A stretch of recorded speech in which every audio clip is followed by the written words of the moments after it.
Flotsam and Jetsam, I live, you die. So to start off on this song, it's it's interesting that the tuning is not quite E and it's not quite E flat. It's a quarter step flat.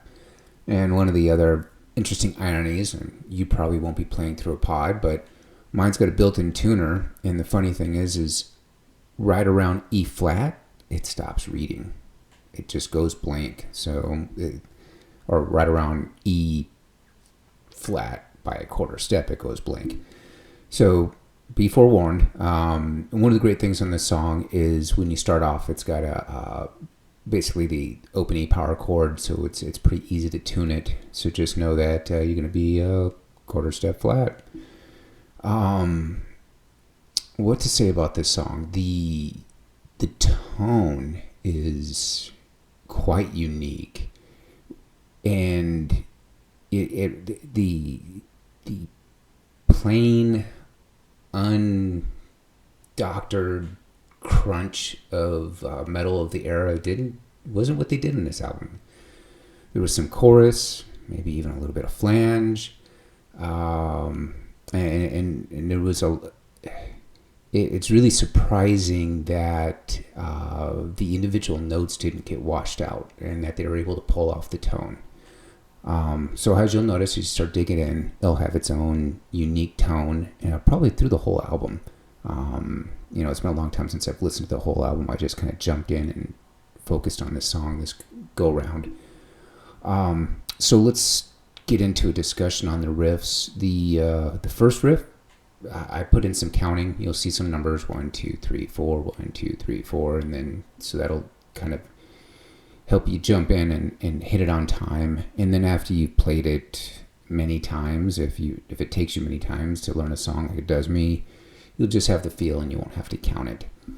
One of the things I want to forewarn you about is there's a couple areas in here where on the alternate picking patterns, I put spaces in there that which would kind of make you think that there's galloping, but the spaces were only for the visual of the count, so you know how many of that pattern. So say if it's a pattern of 4 in a space, and then if it's 6, like, okay, there's 6 of a pattern of 4 in the alternate picking.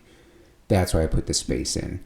And you'll notice it when you're listening to the song, you'll be like, wait, there's no space here, there's no gallop. And it's like, yeah, I just do that for the count. Another thing I want to mention on the alternate picking is, well, you know what? Let's hold off on that one. Let me get to the riff itself. So, sheet 1, the first riff at the 0.6 seconds, I just mentioned that the count's built in there. So let me take a look at sheet 2, see if there's anything special going on there.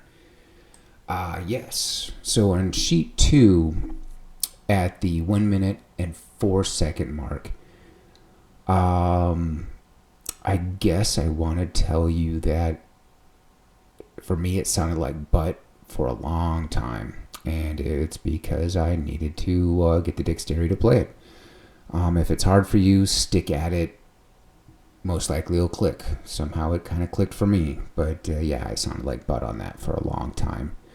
And if you look down at the bottom of the second page, or the second tab page, which may not fit the narrative here, which is the 1 minute and 29 second mark, that's the example where I had, it looks like there's a gallop of 4 space and a gallop of 4. No, that's just for the count. Also, let's see if I get an example of it on page 3. So I'm looking over page 3.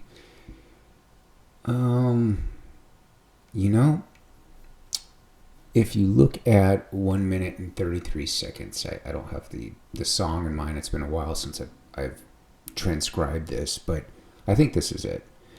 Don't rely on the count. So I go to this big statement of, the space on the gallop of 4 is for the count, but man, it was happening so fast that I had to work on just doing it by ear and by feel. on exactly what the count was. So maybe that gallop was my first iteration of when I transcribed it. And then once I started playing it and trying to get it down, it was like, you know what, I can't count this. I've got to just get the feel for it, get the groove. And that leads me into a suggestion I'll give you. This song is really alternate picking demanding. And I found that you can hide your slop behind your gain when you're playing along with the song. So what I had to do is, when I felt like I was getting pretty close to having the song down, I started to play it totally clean and unplugged from the amp. I would play at a volume where I can actually just hear the string and the pick off my electric, and that really helped me get closer to what they were doing with their alternate picking. Because I think just, all that gain can really just hide what you're doing. So if you want to get tighter on it, that's a suggestion of mine. Just go unplug, just go with the sound of the strings and the pick going off of them. And then, and what's also interesting on that is vibration. And so you can also, when you don't have your guitar plugged in the amp, you can feel the vibration kind of resonating through your guitar much better.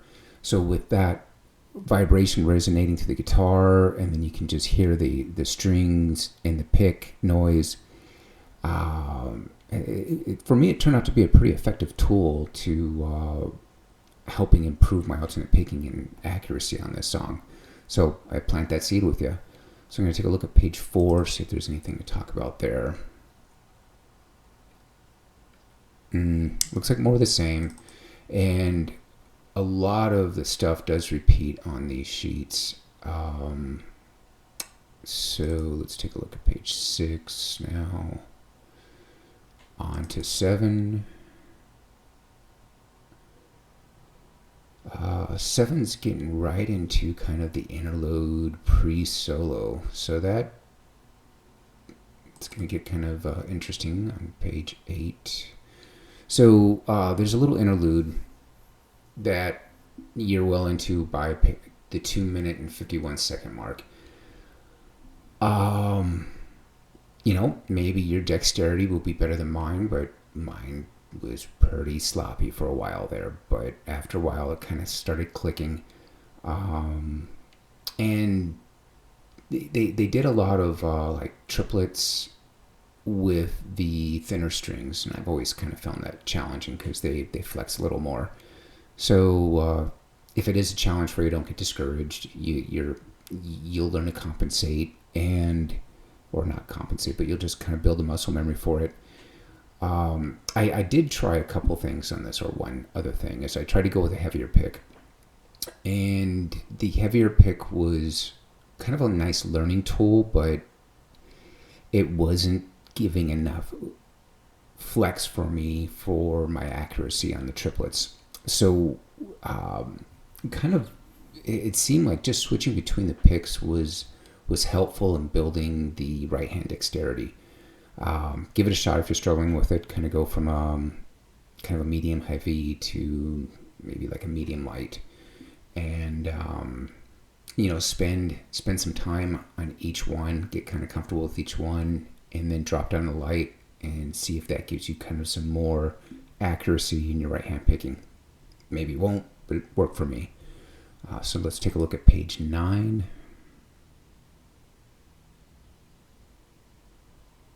Looks like more of some of the riffs that were already in play. Fortunately, some of these riffs repeat.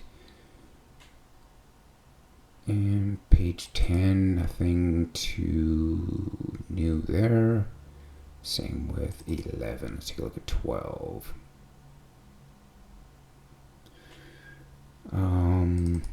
So solo picks up on page 13, and the reason I do that is I like to transcribe the whole rhythm section of the song and get the rhythms down before I jump into the solo. And I find that gives you time to get acclimated to the song, and that changes the riffs behind the solo and makes the solo a little easier.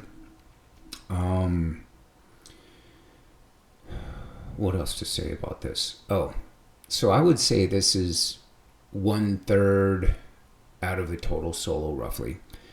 And, honestly, he just starts shredding after this. Like the last half or more of the solo, it's going pretty quick, and it was beyond what my ears got the capability of figuring out, so I didn't even try it. But, got 1/3 of it there, and it was pretty fun.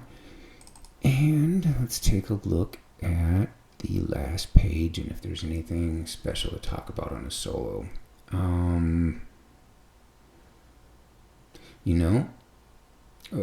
Nothing stands out. I hope you guys enjoy the song. I hope you enjoy the tab. Have a good one.